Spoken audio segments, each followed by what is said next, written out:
Okay.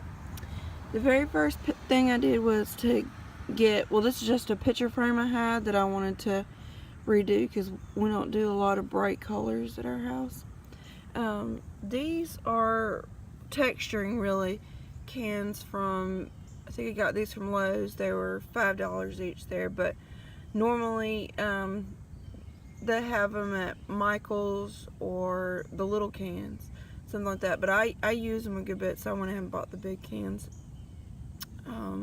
And then most of the time I use is kind of a gray color, but it has black and white specks in it. It looks like stone, or old spackle. I use it a lot for that. But since Alicia was doing neutral browns in her house, I thought I'd go with that. Okay, first what we're going to do is take the dark brown and put it on, and you want to spray it pretty evenly.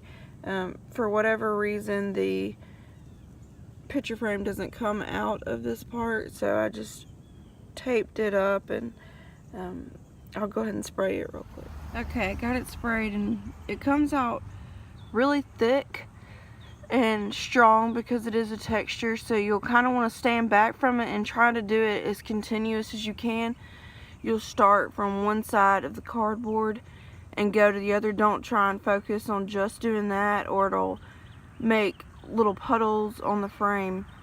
Okay, so I'll let that dry and then I'll finish the rest. Okay, now that that's dry, I take the little bit lighter color, shake it, and then you don't do it everywhere. Just kind of go like that, so it has a little bit of the two-tone colors, but you don't want to overwhelm it.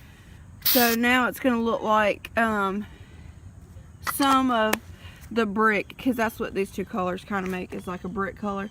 It's going to look like some of the brick has aged over time or just scraped off, and that's kind of what you want to go for.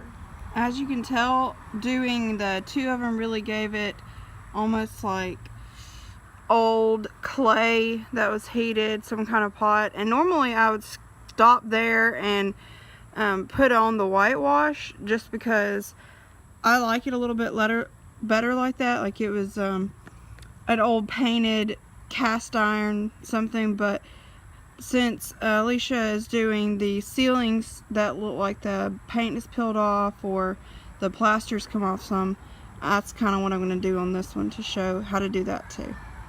Hold on. This is it from a different light so that you can just, well, I left some purple, but you're really going to want to try and spray all in the inside and the top and everything. I can cover that up with whitewash though, so I'm not too concerned with it.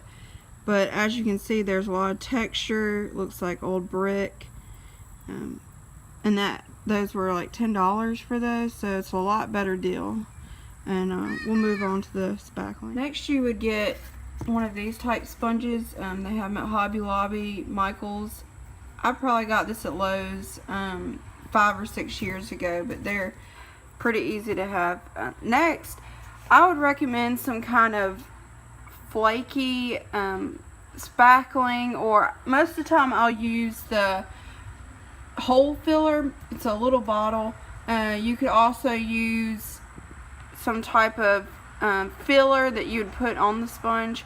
Right now the main thing I have handy is a lot of caulk, so I'm going to do it with that. But my suggestion would be to do it with not necessarily a putty, kind of like caulk is, but a just something that would be kind of chalky whenever you finish.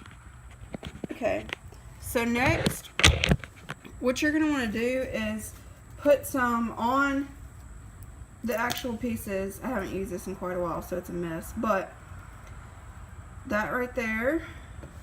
Okay, so you'll kind of want to spread it out, but still leave it textured. You can also, I do this all the time with a paper towel, so you don't necessarily have to go buy a special sponge or anything, just if you wanted to. But the reason that I sprayed it all beforehand is because if this flakes off, or whatever you're using flakes off, you don't want it to be just your exposed old frame underneath there. It looks cheap and terrible. So if it flakes off, you want it to show just what you have as the distressing underneath. So a lot of times those frames, they're really chunky in the corners, like where they've been painted over tons and tons of times. So you're kind of going to want to make it look like that.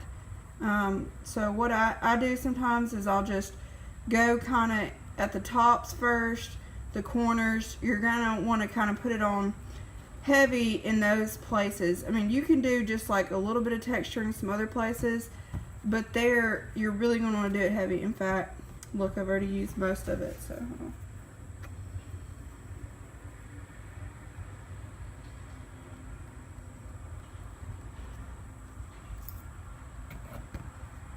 okay.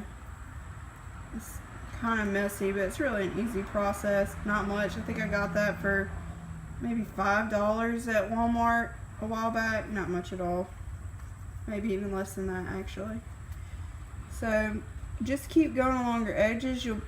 It's fine if it's like that because we'll smooth it back out in a minute. But just really longer edges to give it that look like it's been painted over a lot, and that sometimes they'll actually add stuff to it and different things. So that's what we're wanting to do, is give it that textured look and just really thick.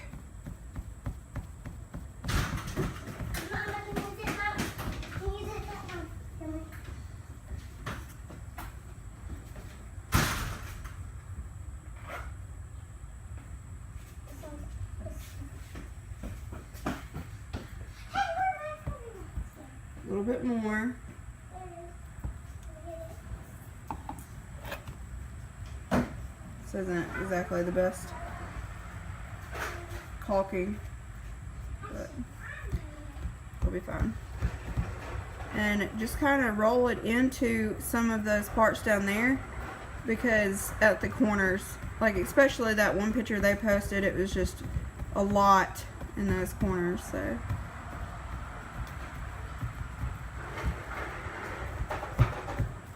and most of the time I don't really like a lot of the thick texture, so that's kind of why I said I would usually go and do the chalk paint right after I finish that other part.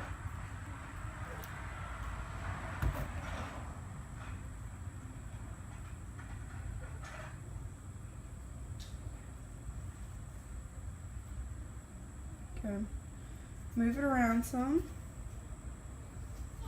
Okay, it doesn't matter if it sticks up like that, because you're going to kind of smooth it out some along the way, but make sure you get it all on the frame so it really looks like it's aged in all parts, not just in some parts.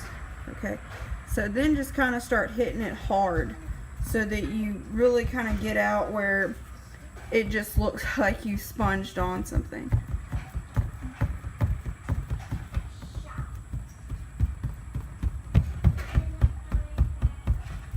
You need to use those corners a good bit, and you're probably going to cover up most of that you did earlier, but that's okay, because like I said, you want it to look like it's supposed to if it comes off. But I'm also missing some of these sides, so let me go in and fill those in. But the majority of it you're going to want to be in the front, not necessarily on the sides. But let me fix that real quick. Make sure you're also getting down in those crevices. Okay, so like right in here.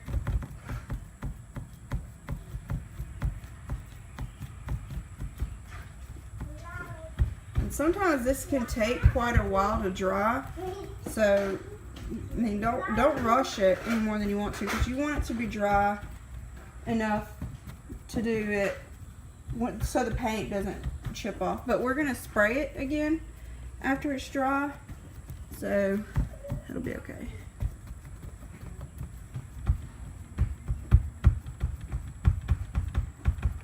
Okay, so that's mostly covered up. Hold on, I'll show you. Yeah, and you're already seeing how it looks a little aged. Okay.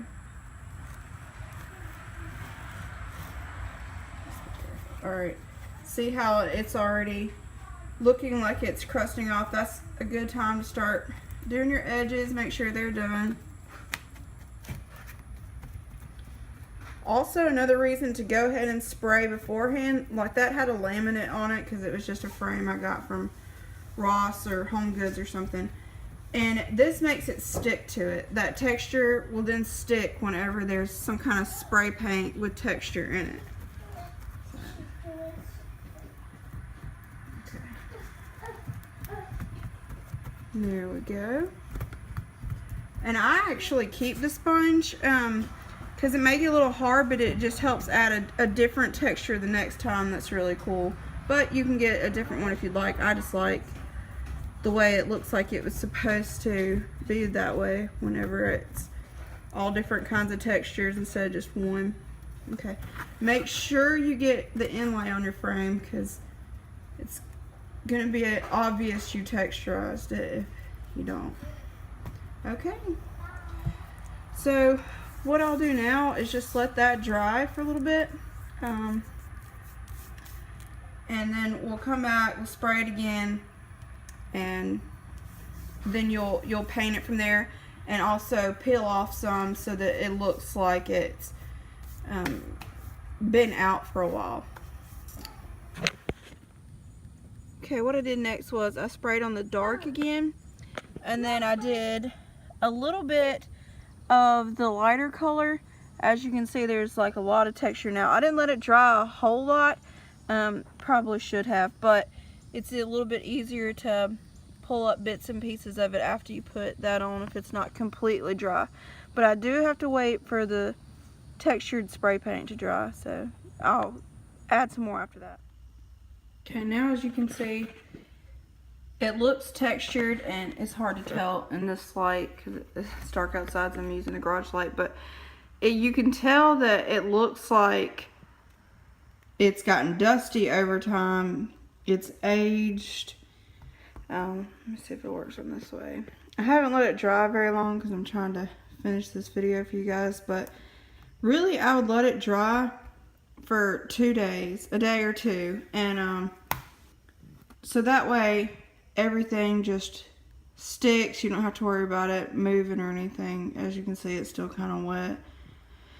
So next what I'm going to do is get my paint.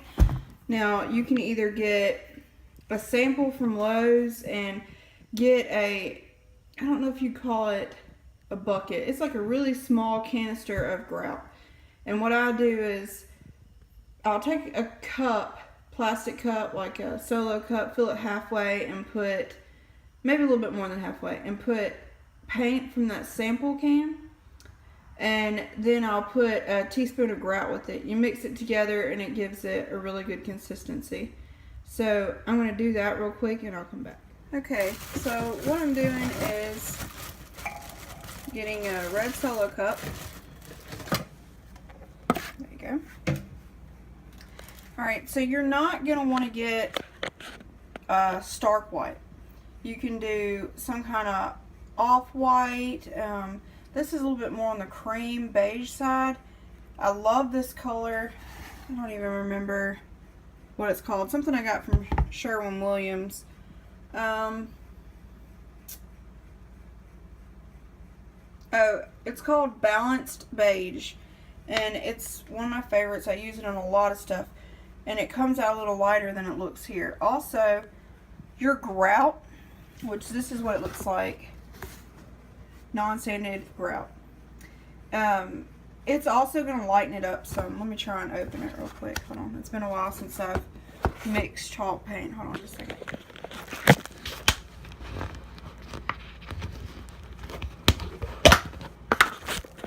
So that's obviously what grout looks like. I'm sure you both have seen it a good bit. So next we're going to mix it together. Alright, I got a plastic spoon.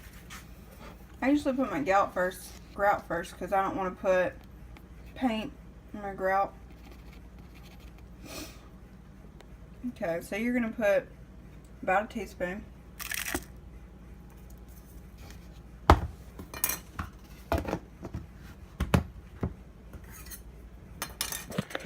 I'll pour some paint in there. It really doesn't take a whole lot, but I've actually got a couple projects tonight, so I'm gonna kind of do a little bit more than usual.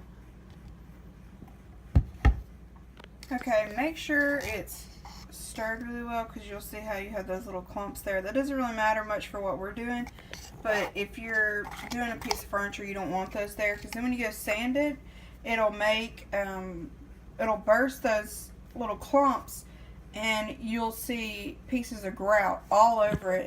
It's awful. So just make sure that they're out really well. Sometimes I'll use a whisk if I have one that I haven't thrown away yet or something like that, and do it together. I have even for big projects put them in a blender, but I don't recommend that. So you'll see the consistency is kind of almost like a paste, and that's what we're going to do. And for the next part, I'm just going to use some paper towels, although you could get another sponge, but I'm fine with just paper towels. So we'll continue on that part. Okay, I think I said this about the not doing the white, like stark white or off-white, because you're always afraid it's going to lighten up. They're hardly ever on something like this are they that as dark as it looks like, especially when you put grout in it. So I used a beige, and if you do stark white, it's not going to look like it's been sitting in a farmhouse. So then what I'll do, I like to put mine on a little bit smaller box than what I'm painting. The reason that's there is just because the leg of the frame is there, but you'll put it on a little bit smaller box, so that way you can see the edges a little bit better. There's not a shadow to kind of deceive you. As you can tell from there, there is a good bit of texture. It does look really old. It doesn't look like the bright purple frame that I bought. Right there is a good, I don't know if you can see it there or not, but yeah, there is the two tones. That's why I used two of them, to really make it look old. Okay, so I balled up a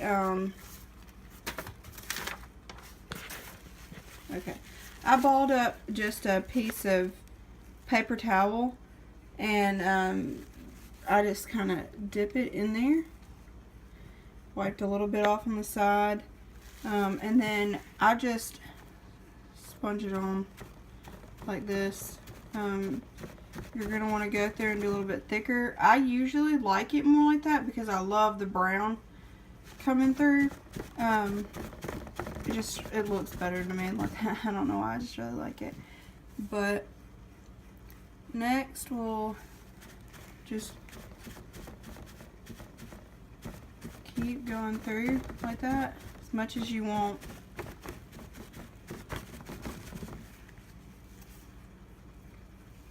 For Alicia, you're doing that peeled away look. You want to get it a lot thicker on places. I mean, well, cover a lot more area to where it looks like it once all was completely painted that.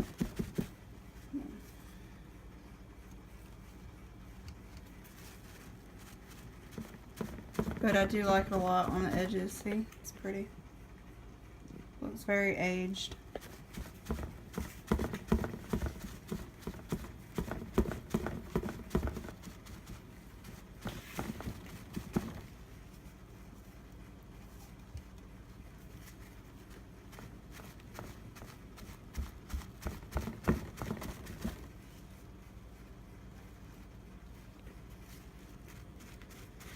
Sorry, I'm not a big talker. I usually am pretty quiet when I work, so it's hard to explain what all I'm doing, but let's see. Just dab through there.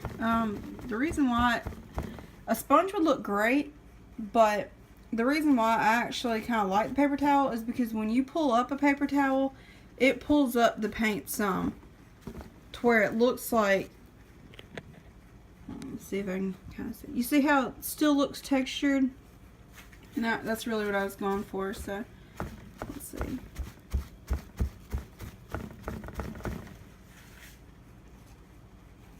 And I just keep dipping it in there and putting it on here.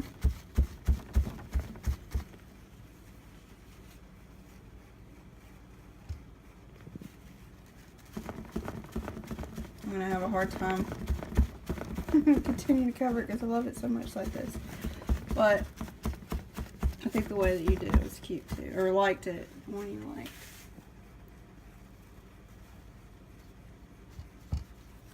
Let's see. So now I'm kind of going in on the edges and make sure you kind of got it in some of the dips.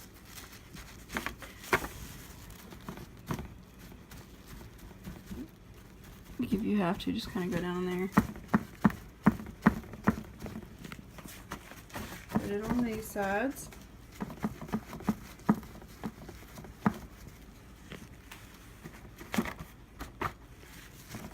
There's some left over on the box, so I just picked it up, put it on there.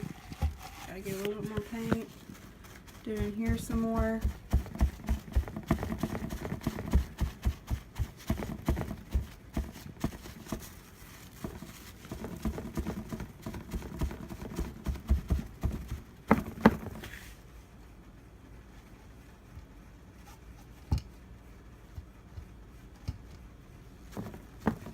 And you can change out your paper towel as much as you want. Like if it is starting to feel like it's coming apart some. I usually don't, because then it makes the where it puts the paint a little bit more unique. It's not uniform in every single place anymore. So that's usually why I do it. I keep it.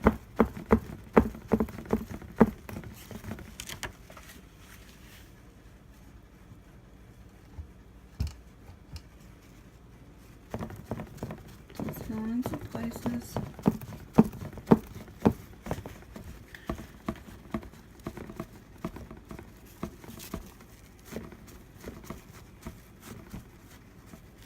Well, see, you don't want it to look spotted, so if you do like I just did, try and smear it in some, or put more to where it looks blended. You don't want to look like you just had spots on there. Spray paint's kind of strong. Let's see. And I actually don't like it when it's a lot aged in there, so I'm just putting random spots, but I don't want to just overpower it, because I like the brown more so than the cream. That's just, I have cream walls, I just kind of like the brown on there. Alright, so we'll let that dry for just a little bit and come back. Okay, next I take painter's tape. I know that it's supposed to nothing stick to it, but that's actually a lie, except for like the green frog tape. I use it for painting, but this is the best for what I'm about to show you. Okay, so here's what I'm doing. So I'm taking the painter's tape, kind of putting it on some corners, and then you casually rip it up. Kind of gives it that texture look, like the paint's chipping off. You'll want to wait till it's dry enough to where it won't take off the whole thing, but not so dry that none of it will peel up. So you keep doing that with painter's tape. See, like right there, it wasn't dry enough, but what you'll do is just take your, oh sorry, you can't even see, but just take your finger and kind of dab it back down to where it pulled up the edges some. It did pull a little bit of purple, that's why I say kind of wait some. But, let's see. Right there, it's pulled up some. Dab it down as soon as you do that so that it doesn't keep coming up. See right there, it'll just make it go back down. You'll kind of want to catch the parts where there's a big, just pretty much nothing but white, like right there. There was, let me see if I can find another place, because you don't want it to look like there's just tons of white. Push down some and pull up. Yeah, see it's pulling up some of it, but you'll kind of want to get to a stickier part. Oh, see, that pulled up too much, but I can go back and brush it in. Sometimes I'll even take this piece off the tape and put it in. That's why I kept extra paint for stuff like that. So don't do it too hard, I guess, or at least wait to let it dry a little bit longer than I waited. Just pulling it up and random places. This part you actually may need to get tape pretty often though, because it is still going to be pretty sticky. The texture, I mean, not the tape. So let me get some more. Okay, next I have this. I know it's something in like the dental aisle, but I can't remember what they're called. You'll want to take it, or you can use a butter knife, something like that. I like this one because it has the sharp points. I actually use it on my Cricut machine a lot to peel up decal stuff. But you'll just want to kind of go along. And actually, a butter knife might be better on something with this much texture. But you'll kind of want to scrape some, and then like that did too much purple. But once it's a little bit more dry, you might even use your fingernail. Scrape to where it looks peeled up, and then push it back down. And just keep doing that at different places.